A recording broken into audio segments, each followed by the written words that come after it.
Como eu tinha dito, o debate, isto era só o ponto de partida, não é? E, portanto, nós estaremos muito, e em particular a Universidade, antes de passar mensagens e recados aos outros, é bom que tome a sua componente e assuma as suas responsabilidades, e muita coisa foi dita aqui neste debate que nos cabe a nós, Universidade, ainda por cima, todos os membros, somos todos, falaram aqui, académicos da Universidade de Lisboa, não é? E, portanto, mais uma responsabilidade, em particular para esta Universidade a que fazemos parte. O Sr. Ministro já nos honrou com a sua presença. Nós tínhamos programado, peço à Science for You, aos seus representantes, que, por favor, para que possamos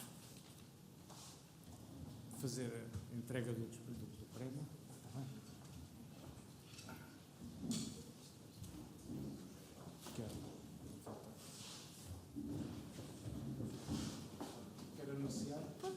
Podem ficar, não há problema.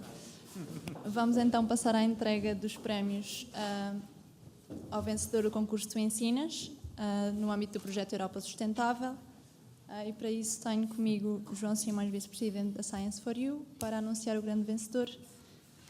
Pedia só, se fosse possível, ao Sr. Ministro para entregar os prémios.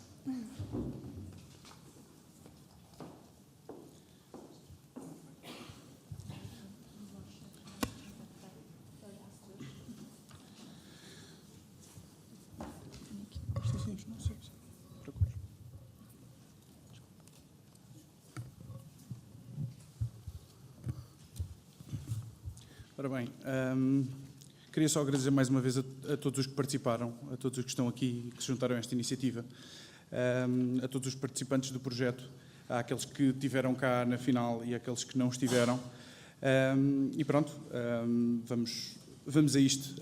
O vencedor do concurso, o nome do projeto é Green Box e é o Manuel Carvalho e a Beatriz Azaruja. Muitos parabéns.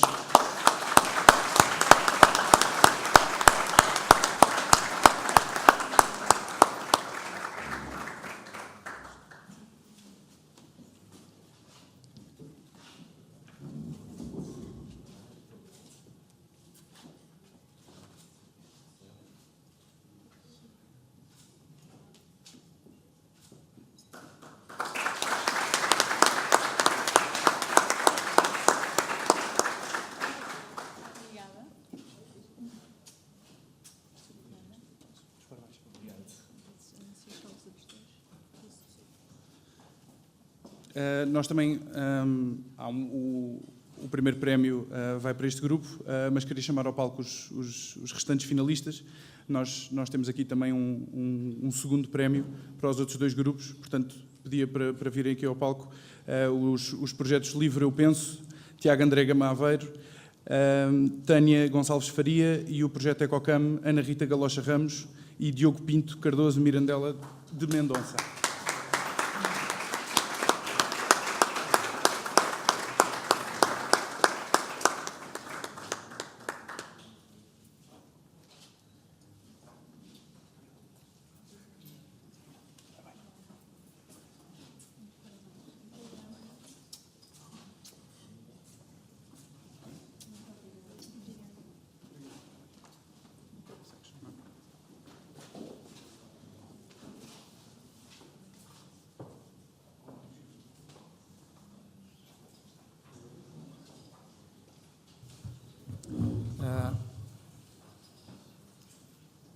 Eu só queria formalmente, como diretor da Faculdade de Ciências, dar as boas-vindas ao Sr. Ministro. Eu tencionava gastar 2 ou 3 minutos a descrever-lhe o projeto, mas ele já o conhece, se calhar melhor que eu, de maneira que vou passar imediatamente a palavra para o Sr. Ministro. Muito obrigado.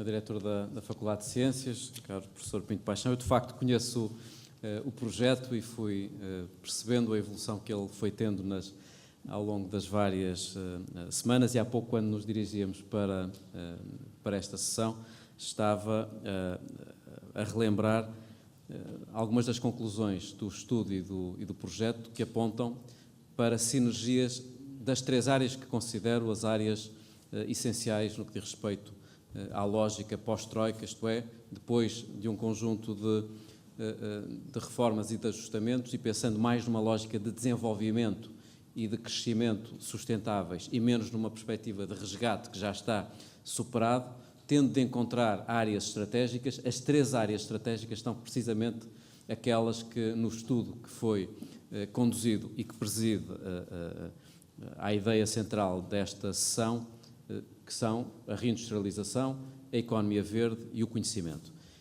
Ora, existe uma feliz coincidência com esta sessão, com a conclusão destes resultados e, por outro lado, com a apresentação que foi feita no início desta semana, da parte do Governo, de um documento que, na prática, materializa aquilo que o estudo de opinião sinaliza. Isto é, nós entendemos, o Governo entende, e não apenas a área departamental do Ambiente, Ordenamento, Território e Energia, que chegou a hora do crescimento verde, por razões que, obviamente, se enquadram nas tradicionais questões ambientais, mas principalmente por um novo conjunto de argumentos muito mais alinhados com a economia, com o crescimento e com o emprego.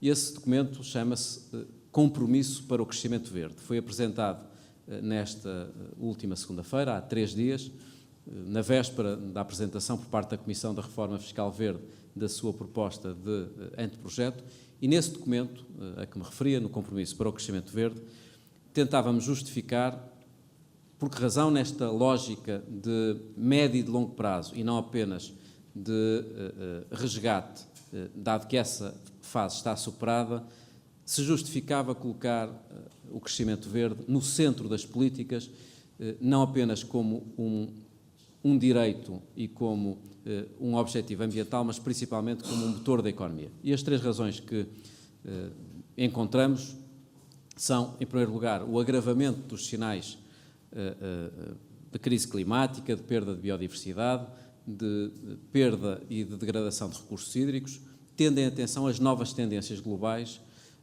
que colocam, a partir da evolução demográfica, um aumento da pressão sobre alimentos em 50%, da pressão sobre energia em 35% e da pressão sobre água em 30% até 2030. E, portanto, num contexto global em que se perspectiva um agravamento da crise climática, da crise da biodiversidade e da crise da água, não podemos deixar de dar em Portugal, infelizmente um dos países que enfrentará consequências mais graves resultantes da mudança climática, a prioridade adequada a um conjunto de políticas e de objetivos que transcendem o curto prazo. A segunda razão está relacionada com o paradoxo que vivemos há muitos anos, não apenas há 2, há 3, nem sequer há 10, que é de termos na área verde, simultaneamente, grandes potencialidades e grandes oportunidades, mas também obstáculos estruturais que estão connosco há décadas. Eu tenho procurado exemplificar, do ponto de vista estatístico, do ponto de vista quantitativo, esta situação paradoxal. Nós evoluímos de uma forma notável na área ambiental e na área da energia nos últimos anos, e julgo que algumas das reformas que foram feitas nos últimos 3 anos foram essenciais para superar alguns destes constrangimentos. Mas não devemos ter nenhuma lógica triunfalista, achando que está tudo feito. Pelo contrário, é importante continuar a ter um diagnóstico inconformista e um sentido reformista ao nível da ação e do pensamento político. E tentando exemplificar 4 ou 5 situações onde temos simultaneamente grandes oportunidades, um grande valor e, ao mesmo tempo, constrangimentos estruturais que estão connosco há décadas e que se podem traduzir em déficits estruturais que acompanham estas áreas. Na área da energia, por exemplo, nós conseguimos que a aposta nas energias renováveis e a eficiência energética contribuíssem para reduzir a nossa dependência energética do exterior de uma forma muito significativa. temos hoje níveis de dependência energética. Em 2013, são os últimos dados que existem para um ano inteiro, que são os mais baixos desde há 20 anos. Uma dependência energética do exterior de 72%, que compara com 90% em 2005. É, obviamente, um fator muito positivo, como é muito positivo que no primeiro semestre deste ano 70% da eletricidade seja energias renováveis. Mas eletricidade não é energia, é apenas um quarto da energia. Logo, por muito que se descarbonize, e deve-se descarbonizar a produção de eletricidade, se não mudarmos de vida, se não mudarmos de paradigma nos outros setores, designadamente na área dos transportes, que é, em grande medida, responsável por uma dependência energética do exterior de 72%, continuamos a ter uma autonomia energética muito residual. E, portanto, reparem, grandes oportunidades, temos recursos renováveis extraordinários, estamos a tirar partido desses recursos, estamos a gerar valor económico a partir dessa exploração, mas é necessário fazer muito mais para enfrentarmos o problema da dependência energética do exterior. Outro exemplo é a água. Conseguimos atingir, depois de vários quadros comunitários, 95% de abastecimento de água às populações a partir da rede pública. Mas perdemos 40% em média da água que é distribuída e em alguns municípios 80%. Somos um dos países com um valor económico associado à água mais elevado, mas estamos no top 10 da OCDE, dos países sob risco de maior stress hídrico em função dos cenários das alterações climáticas. Portanto, grande evolução, mas ainda problemas estruturais por resolver e por isso nos parece tão importante a reestruturação do setor das águas. Outro exemplo é o da biodiversidade. Portugal é um dos países mais ricos em biodiversidade, temos 20% do nosso território coberto por rede Natura. Isso representa uma grande riqueza em termos de espécies e em termos de ecossistemas, mas quem vive numa área protegida ainda não conseguiu beneficiar, do ponto de vista social e do ponto de vista económico, dessa riqueza natural, desse capital natural. Logo, apesar de toda a evolução que foi feita, ainda temos esta falha estrutural por resolver. Eu podia fazer uma longa lista de situações paradoxais onde existe grande potencial, onde se conseguiu, a partir de reformas importantes, melhorar a situação, mas onde ainda existem obstáculos estruturais que se não ultrapassam de um momento para o outro e principalmente não se ultrapassam com uma sistemática alteração de políticas. É necessário, portanto, alguma estabilidade. E a terceira razão, a par das pressões ambientais mais elevadas, da necessidade de superarmos constrangimentos estruturais que estão connosco há muito tempo e tirarmos plenamente partido do nosso potencial, está relacionada com as oportunidades económicas associadas ao crescimento verde. Não existem muitas áreas em relação às quais se possa dizer que têm um valor económico global de 4 bilhões de dólares, e portanto 4 trillion, que cresce a 4% ao ano e que expressa uma resiliência em termos de emprego muito maior do que noutras áreas. Por exemplo, na União Europeia, mesmo na fase de recessão e de estagnação muito recente, em que o desemprego aumentou ou assistiu-se a alguma estagnação, o emprego verde aumentou em 20%. E em Portugal, numa fase anterior a esta, em que já estamos com uma tendência invertida, felizmente, no que diz respeito ao desemprego, na fase em que estávamos com índices mais significativos de aumento do desemprego, o emprego verde cresceu, nesse período, de 7,8%. Portanto, estamos a falar de uma área que representa, não em termos potenciais apenas, mas em termos práticos, hoje, um grande valor económico e um grande valor social. Se a isto associarmos as novas tendências que apontam para uma maior procura de bens e de serviços verdes à escala global, nomeadamente, precisaremos até 2035 de 8 bilhões de euros de investimento em redes elétricas, 7 bilhões em energias renováveis, que comparam com apenas 1 bilhão em energia nuclear. Facilmente se percebe que um país que tem competências, tem recursos, tem infraestruturas, que fez uma progressão extraordinária nesta área, está em melhores condições do que outros de contribuir para a satisfação dessa nova procura de bens e de serviços ambientais. Há um tema que eu incluo aqui nas oportunidades económicas e que está muito bem traduzido nos dados que conheci do estudo que elaboraram, que é a relação entre produtividade de materiais e empregabilidade. A União Europeia está neste momento a discutir a introdução de uma nova meta no contexto do desenvolvimento sustentável e da estratégia de Lisboa sobre produtividade de materiais. E de acordo com uma avaliação preliminar que foi feita, se assumirmos o objetivo de aumentar a produtividade de materiais e, portanto, materializar aquilo que se designa pela economia circular, acabando com aquela relação de dependência entre extração intensiva de recursos e competitividade da economia, será possível, através dessa tal lógica de reforço da produtividade dos materiais em 30% até 2030, ter um acréscimo no PIB em 1%, face àquilo que estava previsto, e um aumento de 1 milhão de novos postos de trabalho verdes na União Europeia.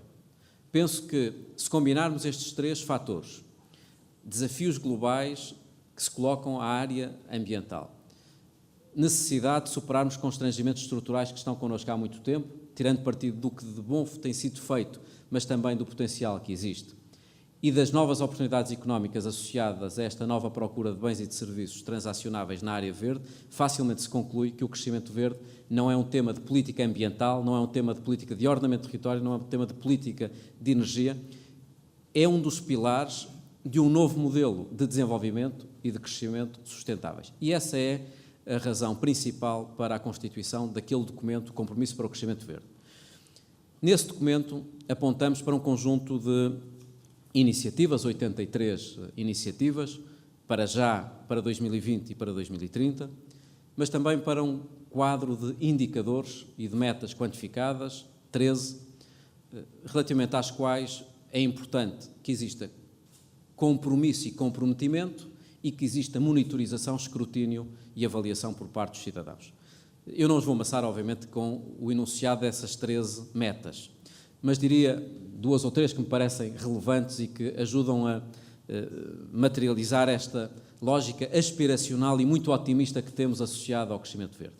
A primeira meta é de aumentarmos o VAB na área verde de 2 mil milhões de euros para 3 mil milhões em 2020 e 5.200 milhões em 2030. O que é que isto significa? Significa um aumento do PIB verde a um ritmo de 5% ao ano, de modo a atingirmos em 2030, claro que de uma forma gradual, um peso na economia de 6%.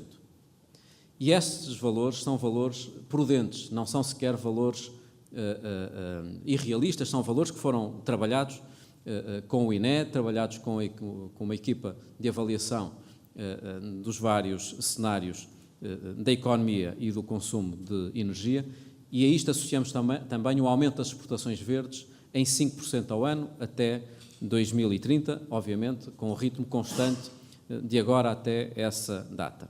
Outra meta importante é o de aumentarmos o emprego verde de uma forma significativa, passando de 70 mil postos de trabalho atuais, que é um valor que eu considero subavaliado, para 95 mil em 2020 e para 140 mil em 2030.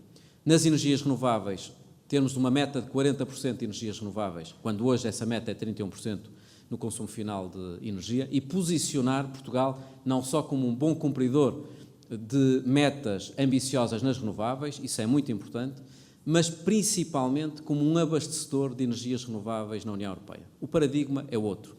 No momento em que a União Europeia está a decidir novas metas para emissões de gases com efeito de estufa, novas metas para energias renováveis, novas metas para eficiência energética, Portugal está em condições de ajudar outros países a cumprir as suas metas de renováveis e de CO2 a um custo mais baixo, se beneficiarem da importação das energias renováveis a partir de Portugal. Qual é a vantagem? Para esses países isso representa um custo inferior àquele que teriam de incorrer por não terem o recurso na qualidade e na quantidade que Portugal tem, Para Portugal tem uma vantagem muito significativa, que é atrair investimento, atrair projetos, sem que isto represente um cêntimo que seja na tarifa dos consumidores, uma vez que isto significa uma exportação de energias renováveis. O mesmo se passa no gás, com a possibilidade de, a partir da Península Ibérica, substituirmos 50% das importações de gás da Rússia, sabendo hoje o potencial económico que isso representa, obviamente, mas principalmente a segurança de abastecimento que a Europa ganharia incrementalmente a partir desta oportunidade ibérica. Nas perdas de água, apontamos para uma meta de redução dos 40% para 25% em 2020 e 20% em 2030 e, portanto, eu não quero, insisto, maçá-los com uma longa lista dos 13 objetivos quantificados e das 83 iniciativas, mas principalmente enfatizar a ideia de que é necessário ambição e compromisso. Ambição porque só mesmo a ambição, a aspiração, a motivação, a esperança, o comprometimento numa visão de crescimento sustentável consegue cumprir aqueles desígnios que há pouco referi no plano ambiental, no plano económico, no plano de emprego. Compromisso, porque não é possível estarmos sistematicamente a recomeçar políticas sempre que muda um governo. E se não é possível, numa área que é tão estratégica, perspectivar ambição, políticas, iniciativas que transcendam o curto prazo, dificilmente podemos assegurar aos cidadãos que naquilo que é essencial conseguimos ter políticas que são estáveis e que, portanto, são eficientes. Eu não perdi a esperança, muito pelo contrário, estou muito otimista quanto à possibilidade de, em torno deste compromisso para o crescimento verde, que estará agora em discussão pública durante 4 meses, e seria, obviamente, muito interessante que a Academia pudesse envolver-se nesta discussão pública, que será verdadeiramente aberta e participada, uma vez que não vai ser organizada pelo Governo, mas vai ser incubada pelas organizações, pelas associações da área científica, da área empresarial, da área ambiental, da área financeira, que fazem parte da coligação para o crescimento verde. Isso tem uma vantagem adicional, que é o de proporcionar um debate onde o Governo apresenta uma proposta que é um ponto de partida e não é, portanto, uma mera formalidade, como muitas vezes acontece nos processos de discussão pública. Eu tenho, portanto, esperança que este processo de 4 meses até janeiro possa qualificar o documento e, principalmente, que possa dar origem a um diálogo com os vários partidos políticos e com as organizações da área científica, da área empresarial, da área ambiental, que possam dizer aos cidadãos que, não querendo impor nem defender nenhuma planície ideológica, que é possível ter, ainda que com a abertura necessária para modelos de gestão específicos, ter nos grandes objetivos, nas grandes iniciativas e nas grandes metas, um quadro estável de políticas. E, portanto, eu estou muito empenhado neste processo. É um processo que julgo que conhecerá, no curto prazo, uma oportunidade concreta, que é a fiscalidade verde. A fiscalidade verde é um dos elementos deste compromisso para o crescimento verde.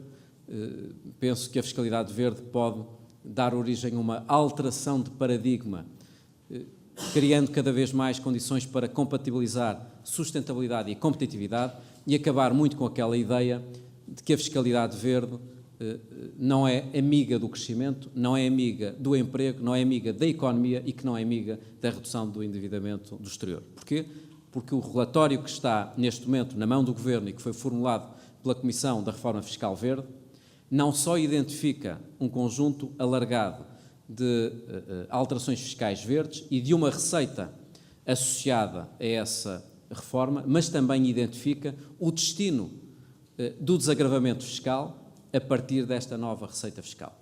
E se olharem para o relatório, e convido-os a ler o relatório e analisá-lo, dado que, do ponto de vista económico, foi feito um trabalho que não é muito habitual, chega-se à conclusão que, na generalidade dos cenários de reciclagem do tal dividendo da fiscalidade verde, portanto, nos vários cenários de desagravamento de outros impostos, beneficiando desta nova receita verde, que há benefício no PIB, benefício no emprego, benefício na redução das emissões, benefício na redução da nossa dependência energética do exterior e benefício na redução do nosso endividamento exterior. E, portanto, aquela ideia, aquele equívoco que muitos procuraram desenvolver de que a fiscalidade verde não assegurava neutralidade ou que, assegurando neutralidade, seria indutora de efeitos recessivos ou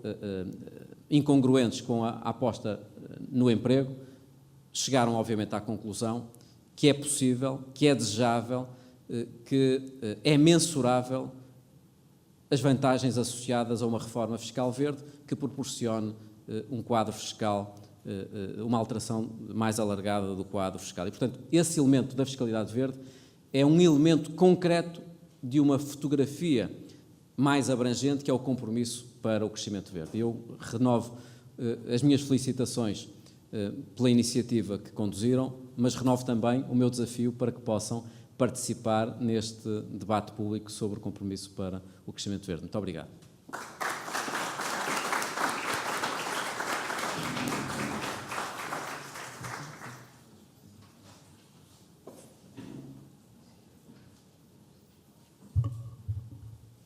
Muito obrigado a todos. Está encerrada a sessão.